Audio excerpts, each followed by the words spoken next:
શૂરવીરોની ભૂમિ હળવદ પંથકના 1000 પાળિયા આજે પણ શહીદોની યાદ અપાવે છે. લોકવાયકા મુજબ અહીંની જમીન યુદ્ધમાં રક્તરંજિત થઈ હતી, માટે અહીંની માટીનો રંગ લાલ છે.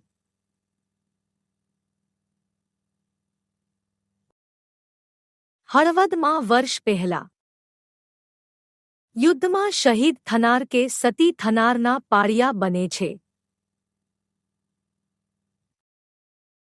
વિક્રમ સંવત 1547માં રાજોદ્રજીએ હળવદની સ્થાપના કરેલી.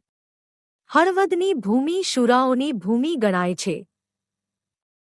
હળવદની સ્થાપના પહેલા રાજોધારજીએ આ જગ્યા પર સસલાને ઘોડાને ડરાવતું જોયું હતું. તેથી તેમણે અહીં નગર વસાવવાનું નક્કી કર્યું હતું. કોઈ પણ યુદ્ધમાં લડતા શહીદ થનારા કે સતી થનારાઓના પાળિયા બનાવવામાં આવે છે.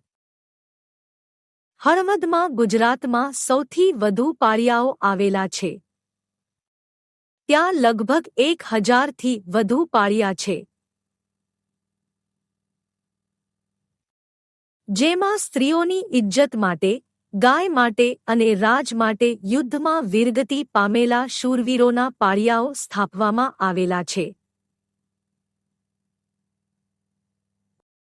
જેમાં ક્ષત્રિયો ઉપરાંત બ્રાહ્મણ, વાણિયા, મોચી, કંસારા, પટેલ, સોની, દલિત, ખવાસ અને દલવાડી જ્ઞાતિના પાળિયાઓ પણ છે. હળવદના રાજરાજેશ્વરી સ્મશાનમાં ક્ષત્રિય સમાજના રાજવીઓ તથા રાણીઓના પાળિયા છે. જેના પર ધ્રાંગધ્રાના પથ્થરો વડે છત્રીઓ બનાવવામાં આવેલી છે. આ પાળિયાઓ પર ઇતિહાસ લખાયેલો હોય છે.